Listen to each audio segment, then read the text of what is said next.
Fifth టాపిక్లో ఉన్నాము. Assessment and evaluation. Assessment అంటే ఆకలనం అని అర్థం. ఎవాల్యుయేషన్ అంటే మూల్యాంకనం. ఈ వీడియో డిస్క్రిప్షన్లో టెలిగ్రామ్, వాట్సాప్కి సంబంధించిన గ్రూప్స్ ఉన్నాయి, జాయిన్ అవ్వండి. మీ క్లాస్ అయిపోయిన తర్వాత క్లాస్కి సంబంధించిన పీడిఎఫ్ నేను అక్కడ షేర్ చేస్తాను, డౌన్లోడ్ చేసుకోవచ్చు మీరు. చూడండి, మెజర్మెంట్ అంటే ఏంటి? Measurement is an evaluation expressed in quantitative terms. Measurement అనేది ఒక రకమైనటువంటి మూల్యాంకనమే. ఇది మనకి క్వాంటిటేటివ్ టర్మ్స్లో ఎక్స్ప్రెస్ చేస్తామన్నమాట. మెజర్మెంట్ అంటే ఏంటండి? కొలత లేదా కొలమానము, ప్రమాణము అంటాం. ఒక టైలర్ షాప్కి వెళ్ళాము, అతను ఏం చేస్తారు? మెజర్ చేసుకుంటారా లేదా? కొలతలు తీసుకుంటారా లేదా? షర్ట్కైనా, ఫ్యాంట్కైనా. పాలు ఏదైనా కొనుక్కోవడానికి వెళ్ళాము, లీటరు, అర లీటరు, లేదంటే పావు లీటరు, ఈ విధంగా కొలత బట్టి తీసుకుంటాం కదా, అదే మెజర్మెంట్ అంటే. అసెస్మెంట్ అంటే ఆకలనం లేదా అంచనా. ఇది ఒక రకమైన మూల్యాంకనం. సో అసెస్మెంట్ అంటే రివ్యూ అండి. స్టూడెంట్ యొక్క అతను ఎలా చదువుతున్నాడు ఏంటి అనేది రివ్యూ చేయడం, కలెక్షన్ ఆఫ్ డేటాని కలెక్ట్ చేసుకోవడం. ఈ అసెస్మెంట్ యొక్క, ఈ ఆకలనం యొక్క మెయిన్ ఎయిమ్ ఏంటంటే improvement in learning process.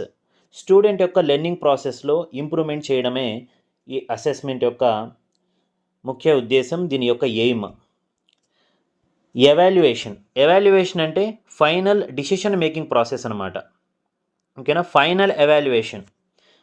So అంతా అయిపోయిన తర్వాత ఫైనల్గా ఎవాల్యుయేషన్ చేస్తాము. ఇక్కడ మళ్ళీ ఇంప్రూవ్ చేసుకోవడం అలాంటిది ఏమీ ఉండదు. ఫైనల్ డిసిషన్ మేకింగ్ ప్రాసెస్ అనమాట ఇది. సో ఎవాల్యుయేషన్ అనేది ఒక పెద్ద సర్కిల్ అనుకుంటే, అందులో చిన్న ప్రాసెస్లే ఈ మెజర్మెంట్ అయినా అసెస్మెంట్ అయినా. ఓకేనా? ఇది ఒక పెద్ద ప్రాసెస్ అనుకుంటే, ఇందులో చిన్న ప్రాసెస్ అనేవి ఈ మెజర్మెంట్ అండ్ అసెస్మెంట్ అయితే అవుతాయి. అసెస్మెంట్లో feedback and areas of improvement అనేది మనం స్టూడెంట్స్కి చెప్పడానికి ఉంటుంది. FA1 ఫార్మేటివ్ అసెస్మెంట్ 1 ఎగ్జామ్ రాశాడు స్టూడెంట్. మ్యాథ్స్లో తక్కువ మార్కులు వచ్చాయి. సో అతనికి రిజల్ట్ ఇచ్చేటప్పుడు నువ్వు ఈ చాప్టర్లో నువ్వు లోగా ఉన్నావు, నువ్వు ఇక్కడ ఈ ఏరియాస్ ఇంప్రూవ్ చేసుకో, ఈ చాప్టర్లో నువ్వు ఈ టాపిక్స్లో చాలా వెనకబడి ఉన్నావు, సో ఆ టాపిక్స్ని నువ్వు బాగా నేర్చుకో, నెక్స్ట్ జరగబోయేటటువంటి ఎగ్జామ్లో మంచి పర్ఫార్మెన్స్ ఇవ్వు అనేసి మనం ఫీడ్బ్యాక్ ఇవ్వచ్చు స్టూడెంట్కి. అలాగే ఏ టాపిక్స్ అతను వెనకబడి ఉన్నాడో అలా ఇంప్రూవ్మెంట్ చేసుకో అనేసి చెప్పడానికి ఉంటుంది అసెస్మెంట్లో. అలాగే అసెస్మెంట్ అనేది డయాగ్నోస్టిక్ అనమాట.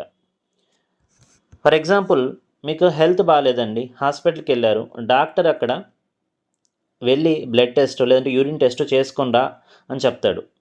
సో డయాగ్నైజ్ చేస్తాడు కదా. సేమ్ అదేవిధంగా టీచర్ కూడా ఇక్కడ స్టూడెంట్కి డయాగ్నోస్ చేయడానికి ఉంటుంది ఈ అసెస్మెంట్లో. ఓకేనా? ఈ అసెస్మెంట్లో రివ్యూ చేసి అతను చెప్పడానికి ఉంటుందన్నమాట. నువ్వు ఇక్కడ ఈ ఏరియాస్లో నువ్వు వెనకబడి ఉన్నావు, నేర్చుకో, నెక్స్ట్ జరగబోయేటటువంటి ఎగ్జామ్స్లో బెటర్గా పర్ఫార్మెన్స్ ఇవ్వు అనేసి చెప్పడానికి ఉంటుంది. డయాగ్నైజ్ అనేది చేయడానికి ఉంటుంది అసెస్మెంట్లో. అసెస్మెంట్ అనేది ప్రాసెస్ ఓరియంటెడ్ అండి. ఓకేనా? ప్రాసెస్ ఓరియంటెడ్ అంటే FA ఫార్మేటివ్ అసెస్మెంట్ అనమాట. మనకి మొత్తం 4 FAs అయితే ఉన్నాయి. FA1, FA2, FA3, FA4. ఓకేనా? ప్రతిదానికి 10% అయితే ఇవ్వడం జరుగుతుంది. 10%, 10%, 10%, 10%. సో ఇప్పుడు ఏంటి, ఈ FA1లో కానీ అతను మార్కులు తక్కువ తెచ్చుకున్నాడు అనుకోండి, మన FA2లో అతను ఇంప్రూవ్ చేసుకోవడానికి చెప్పొచ్చు. ఓకేనా? FA1లో అతను ఫిజిక్స్లో తక్కువ మార్కులు తెచ్చాడు. సో నువ్వు ఇక్కడ తక్కువ మార్కులు వచ్చే నీకు FA2లో రేపు మంచిగా స్కోర్ చేయి, ఈ ఏరియాస్ నువ్వు ఇంప్రూవ్ చేసుకొని చెప్పడానికి ఉంటుంది. కాబట్టి ప్రాసెస్ జరుగుతుంది కాబట్టి సో మనం చెప్పడానికి ఉంటుంది, ఇంకా ఫైనల్ దగ్గరికి వెళ్ళలేదు కాబట్టి. సో మనకి అసెస్మెంట్ అనేది ప్రాసెస్ ఓరియంటెడ్. యూనిట్ టెస్ట్లు పెడతారు కదండి స్కూల్లో. పెట్టిన తర్వాత ఒక దాంట్లో తక్కువ వచ్చినప్పుడు నెక్స్ట్ జరగబోయేటటువంటి యూనిట్ టెస్ట్లో బెటర్గా స్కోర్ చేయి, ఇక్కడ తక్కువ వచ్చాయి నీకు మార్కులు అని చెప్పడానికి ఉంటుంది స్టూడెంట్కి. అందుకే ఇది ప్రాసెస్ ఓరియంటెడ్ అంటున్నాం. ఇక ఎవాల్యుయేషన్ దగ్గరికి వచ్చామంటే ఇక్కడ ఏంటంటే ఆబ్జెక్టివ్ సెట్ అయిపోయి ఉంటుంది. ఓకేనా? అంటే స్టూడెంట్ యొక్క ఫాదర్ చెప్పుంటాడు, నీకు ఫైనల్లో మాత్రం 90% రావాల్సిందే అని చెప్పుంటాడు. సో అతను అసెస్మెంట్లో అంటే ఎఫ్ఎస్ రాస్తున్నప్పుడు మార్కులు వస్తూ ఉంటాయి, చూపిస్తూ ఉంటాడు వాళ్ళ నాన్నకి. బట్ ఎవాల్యుయేషన్లో మాత్రం మీకు ఒక ఆబ్జెక్టివ్ సెట్ అయ్యి ఉంది, ఏంటి 90% రావాలి అనేసి. సో ఇక్కడ ఎటువంటి ఫీడ్బ్యాక్స్ కానీ ఇంప్రూవ్ చేసుకోవడానికి ఉండదు, డైరెక్ట్గా ఆబ్జెక్టివ్ సెట్ అయిపోయింది కాబట్టి ఆ ఆబ్జెక్టివ్ని రీచ్ అయి ఉండాలి. సో ఆబ్జెక్టివ్ సెట్ అయి ఉంటుంది ఎవాల్యుయేషన్లో. సో అలాగే ఎవాల్యుయేషన్లో డయాగ్నోస్ చేయడానికి ఉండదండి. ఎవాల్యుయేషన్ అనేది ఎప్పుడు జడ్జిమెంటల్. వన్స్ మనకి రిపోర్ట్ కార్డ్ వచ్చిన తర్వాత అందులో చేంజెస్ చేయడానికి ఉండదు, అందులో డయాగ్నోస్ చేయడానికి ఉండదు, అందులో ఇంప్రూవ్మెంట్ చేసుకోవడానికి చెప్పడానికి కూడా ఉండదు. వన్స్ ప్రొడక్ట్ అనేది తయారై బయటకు వచ్చేసిన తర్వాత ఒక సబ్బే ఉంది, సబ్బు తయారు చేస్తున్నారు, వన్స్ సబ్బు తయారు చేసి బయటకు వచ్చిన తర్వాత ప్యాక్ అయిపోయిన తర్వాత దాంట్లో మళ్ళీ చేంజెస్ చేయడానికి ఏమి ఉండదు కదా.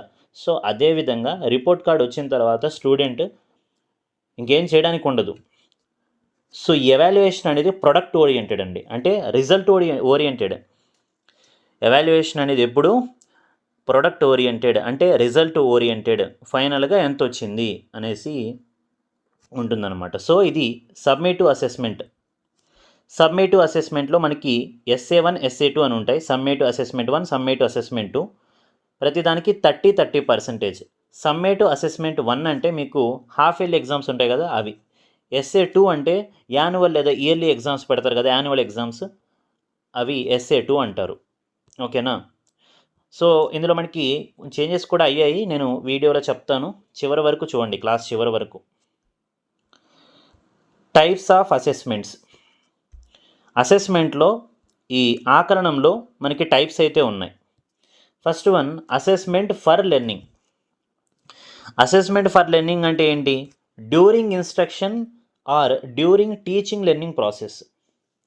డ్యూరింగ్ ఇన్స్ట్రక్షన్ అంటే చెప్పేటప్పుడు, క్లాస్ చెప్పేటప్పుడు, లేదంటే క్లాస్లో టీచ్ చేసేటప్పుడు, లెర్నింగ్ జరిగేటటువంటి ప్రక్రియే అసెస్మెంట్ ఫర్ లెర్నింగ్.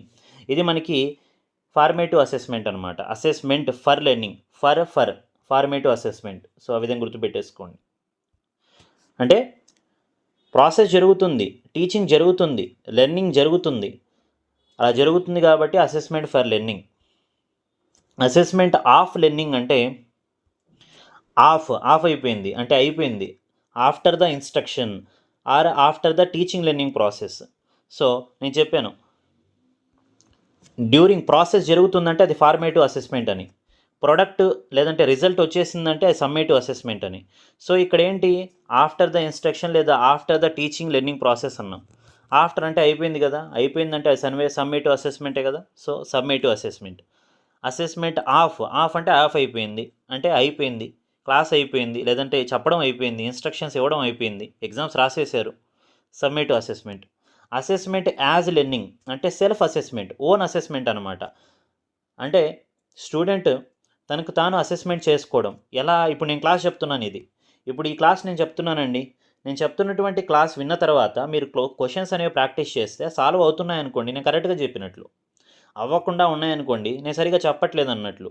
సో ఈ విధంగా సెల్ఫ్ అసెస్మెంట్ చేసుకుంటాడు స్టూడెంట్. అది మనకి అసెస్మెంట్ యాజ్ లెర్నింగ్. ఇంకోటి కూడా ఉంది, బట్ మనకి ఉన్నది ముఖ్యంగా మూడే: assessment for learning, assessment of learning, assessment as learning, assessment in learning అని కూడా ఉంది. ఇదేంటంటే ఫర్ ఎగ్జాంపుల్ మీకు ఎన్సీఆర్టీ బుక్స్లో మీరు చూసుకుంటే మనకి మధ్యలో అక్కడక్కడ పేజెస్లో చిన్న బాక్సెస్ ఇచ్చుంటాడు. Do you know about this, నీకు ఇది మీకు తెలుసా అనేసి కొన్ని టేబుల్స్ అనేవి ఇస్తుంటాడు. అది మనకి అసెస్మెంట్ ఇన్ లెర్నింగ్. ఇది ఒక రకంగా అసెస్మెంట్ ఫర్ లెర్నింగ్ లాగే ఉంటుంది. ఓకేనా. సో ఇది మనకి అసెస్మెంట్ ఇన్ లెర్నింగ్ అంటే. నెక్స్ట్ అండి, ఎవాల్యుయేషన్ టెక్నిక్స్. మూల్యాంకనంలో కొన్ని టెక్నిక్స్ అయితే ఉన్నాయి. ఆ టెక్నిక్స్ ఏంటి అంటే, number 1 anecdotal records. Very important, సీటెట్లో చాలాసార్లు అడిగారు. అనిక్డోటల్ రికార్డ్స్ అంటే, anecdotal records is helpful in understanding the child's behaviour in diverse situation, brief event and episode. So anecdotal records అంటే చైల్డ్స్ బిహేవియర్ని డిఫరెంట్ సిచ్యువేషన్స్లో అండర్స్టాండ్ చేసుకోవడం.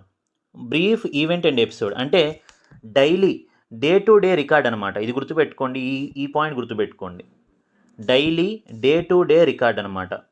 స్టూడెంట్ యొక్క చైల్డ్ యొక్క బిహేవియర్ని daily day to day record మనం కానీ అండర్స్టాండ్ చేసుకుంటే దాన్ని అనిక్డోటల్ రికార్డ్స్ అంటాము. ఇది మనకి బ్రీఫ్ ఈవెంట్స్ ఉంటుంది, ఎపిసోడ్స్ లాగా ఉంటుంది. Next observation. ఎవాల్యుయేషన్ టెక్నిక్స్లో second one observation. It is based on the spot record of performance. ఇప్పుడు క్లాస్లో 10 మంది ఉన్నారు. క్లాస్ చెప్తున్నప్పుడు నేను డైలీ చూస్తున్నప్పుడు నాకు నలుగురు బాగా హైలైట్ అవుతున్నారు. వాళ్ళు నేను అబ్జర్వ్ చేస్తున్నా, వాళ్ళ పర్ఫార్మెన్స్ అంటే నేను ఇక్కడ క్వశ్చన్ అడుగుతున్నానంటే వాళ్ళు చెప్తున్నారనమాట డైలీ. ఇలా స్పాట్గా వాళ్ళు పర్ఫార్మెన్స్ ఇస్తున్నారు కాబట్టి నేను అబ్జర్వ్ చేస్తున్నాను. మిగతా వాళ్ళని ఎందుకు చేయట్లేదు అంటే వాళ్ళు సరిగ్గా చెప్పట్లేదు కాబట్టి. సో ఓవరాల్గా చెప్పేది ఏంటంటే అబ్జర్వేషన్లో spot record of performance. Questions అడుగుతున్నప్పుడు వాడు స్పాట్గా నలుగురు పిల్లలు సరిగ్గా చెప్తున్నారు, ఆ విధంగా వాళ్ళు అబ్జర్వేషన్లోకి వస్తున్నారు కాబట్టి. సో ఇదొక రకమైన అంటే వాళ్ళు నెక్స్ట్ నేను క్వశ్చన్ అడుగుతాను కాబట్టి అడగబోతున్నానంటే వాళ్ళు చెప్పబోతున్నారు. సో ఈ విధంగా అబ్జర్వేషన్ అనేది జరుగుతుంది ఎవాల్యుయేషన్లో. ఓకేనా. మూల్యాంకనంలో ఇది ఒక టెక్నిక్ అనమాట. అప్పుడు టీచర్కి తెలిసిపోతుంది ఈ నలుగురు పిల్లలు చెప్తారు ఇప్పుడు నేను క్వశ్చన్ అడిగిన వెంటనే అనేసి. Rating scale. Next third one rating scale అనమాట.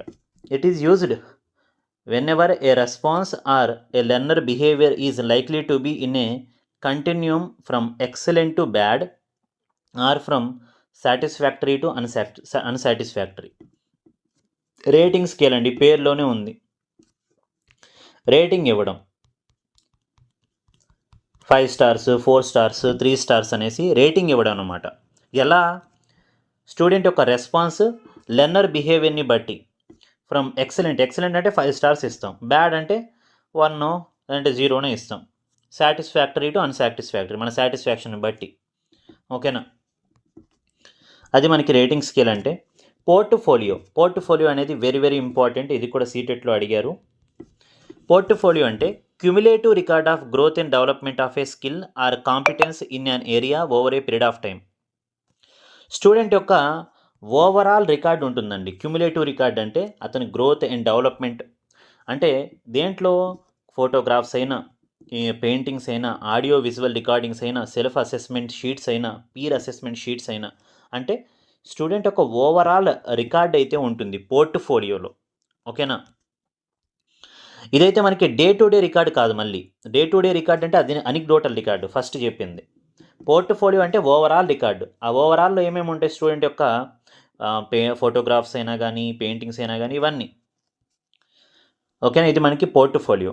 ఎన్ని వచ్చాయి? 4. Anecdotal records, observation, rating scale, portfolio. ఇవి మనకి ఎవాల్యుయేషన్ టెక్నిక్స్, మూల్యాంకనంలో ఉపయోగించేటటువంటి 4 ముఖ్యమైన టెక్నిక్స్ అన్నమాట. Next very very important CCE అంటే కంటిన్యూస్ కాంప్రహెన్సివ్ ఎవాల్యుయేషన్. నిరంతర మరియు సమగ్ర మూల్యాంకనం తెలుగులో. కంటిన్యూస్ అంటే ఆన్ గోయింగ్ జరిగేటటువంటిది. కాంప్రహెన్సివ్ అంటే హోలిస్టిక్. చూడండి, the CCA system has introduced by the CBSE in 2009 with the enactment of the RTE act to bring about holistic development among learners. 2009లో మనకి ఆర్టీఈ యాక్ట్ వచ్చింది. అప్పుడు మనకి సిబిఎస్ఈ అంటే central board of secondary education ఈ CCE సిస్టమ్ని అయితే introduce చేసిందనమాట. ఓకేనా. ఎందుకు ఇంట్రడ్యూస్ చేసిందంటే to bring about a holistic development among learners. సంపూర్ణ అభివృద్ధి, ఎవరైతే స్టూడెంట్స్ ఉన్నారో, లెర్నర్స్ ఉన్నారో వాళ్ళలో సంపూర్ణ అభివృద్ధి అనేది జరగాలి అంటే అది ఫిజికల్గా, సోషల్గా, అలాగే ఎమోషనల్గా, కాగ్నిటివ్ లేదా మెంటల్గా, బోత్ అకాడమిక్ అండ్ నాన్ అకాడమిక్స్లో వాళ్ళు మొత్తం అకాడమిక్స్లో, నాన్ అకాడమిక్స్లో వాళ్ళు సంపూర్ణంగా వాళ్ళు డెవలప్ అవ్వాలి అనేదే మెయిన్ ఉద్దేశం. ఈ సిసిఈ యొక్క పర్పస్ అది. చూడండి ఇక్కడ, the main aim of CCE is to evaluate every aspect of the learner during their presence at school. ఓకేనా. సో ఇదే మనకి దీని main aim. So every aspect, అది అకాడమిక్స్ అయినా కానీ, చదువు గురించి అయినా కానీ, నాన్ అకాడమిక్స్ అంటే చదువు కాకుండా మిగతావన్నీ నాన్ అకాడమిక్సే. స్పోర్ట్స్ అయినా, ఆర్ట్స్ అయినా, వేరేవి అకాడమిక్సే, చదువు కాకుండా మిగతావన్నీ నాన్ అకాడమిక్సే. ఓకేనా. వాటి అన్నిట్లో స్టూడెంట్ అనేవాడు సంపూర్ణంగా అభివృద్ధి చెందాలి అనే ఉద్దేశంతో సిసిఈని ఆర్టీ యాక్ట్ 2009 వచ్చినప్పుడు ఈ CBSE, central board of secondary education, ఈ సిస్టమ్ని అయితే తీసుకొని వచ్చిందనమాట. సో చూడండి,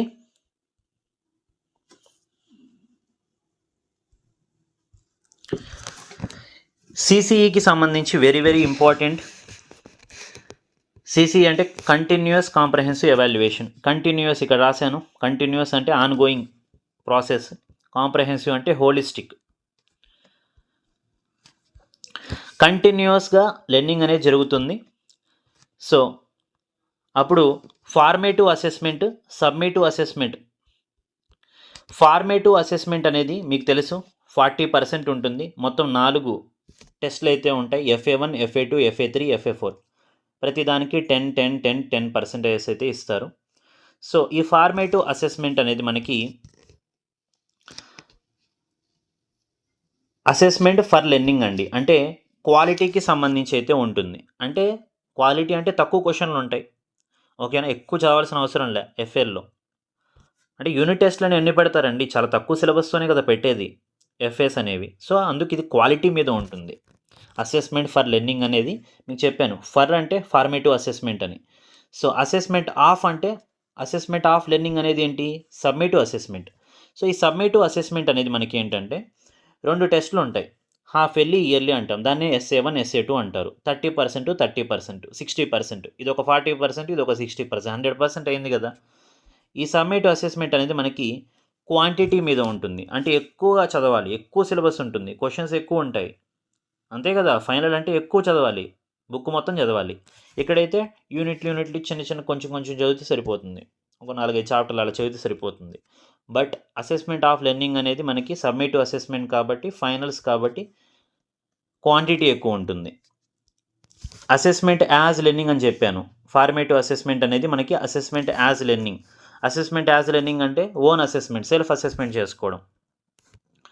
సో ఇది మనకి కంటిన్యూస్ అంటే ఆన్ గోయింగ్ ప్రాసెస్, ఆన్ గోయింగ్లో జరిగేటటువంటిది continuous comprehensive evaluation. Continuous evaluation ఇది.